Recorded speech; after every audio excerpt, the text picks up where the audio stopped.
ಬುದ್ಧ ಚರಿತ್ರೆಯನ್ನು ಬರೆದವರು ಯಾರು? ಅಶ್ವಘೋಷ್.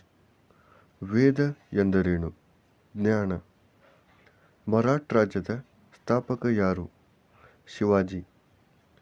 ಫ್ರೆಂಚರ ರಾಜಧಾನಿ ಯಾವುದು? ಪಾಂಡಿಚೇರಿ. ಪ್ಲಾಸಿ ಕದನ ಯಾವ ವರ್ಷ ನಡೆಯಿತು? 1757.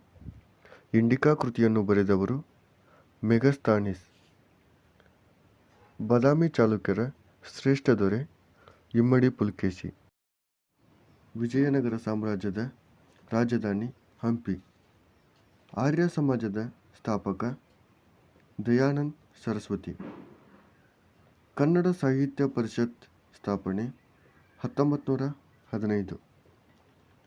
ಇಂಡಿಕಾ ಪದವು ಯಾವ ಭಾಷೆಯಿಂದ ಬಂದಿದೆ?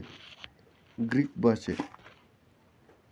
ಸಿಂಧೂ ಜನರ ಪ್ರಧಾನ ದೇವತೆ, ಮಾತೃ ದೇವತೆ. ಎರಡನೆಯ ಪಾಣಿಪತ್ ಕದನ ನಡೆದ ವರ್ಷ 1526.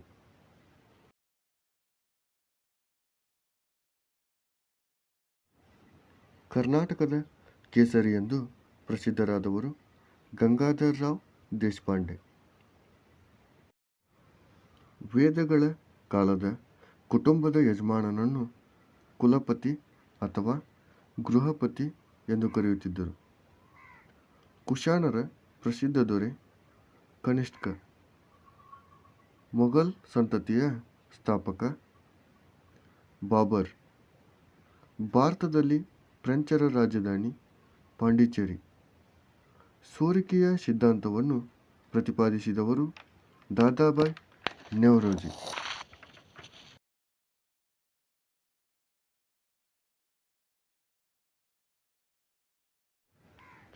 ಹಳೆಯ ಶಿಲಾಯುಗದ ಮಾನವ ಬಳಸುತ್ತಿದ್ದ ಕಲ್ಲಿನ ಪ್ರಕಾರದ ಹೆಸರೇನು? ಕ್ವಾರ್ಟ್ಜೈಟ್.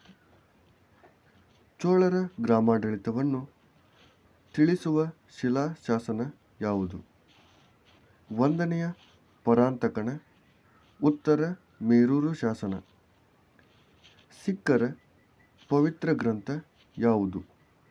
ಗುರು ಗ್ರಂಥ ಸಾಹೇಬ.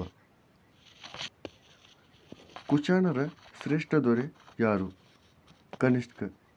ಭಾರತದ ಗಿನಿ ಎಂದೇ ಯಾರನ್ನು ಕರೆಯಲಾಗಿದೆ? ಅಮೀರ್ ಖುಸ್ರು. ಮೈಸೂರು ಹುಲಿ ಎಂದು ಯಾರನ್ನು ಕರೆಯಲಾಗುತ್ತದೆ? ಟಿಪ್ಪು ಸುಲ್ತಾನ್. ಭಾರತದ ಮೊದಲ ಸ್ವಾತಂತ್ರ್ಯ ಸಂಗ್ರಾಮ ನಡೆದ ವರ್ಷದ್ದು ಯಾವಾಗ? 1857.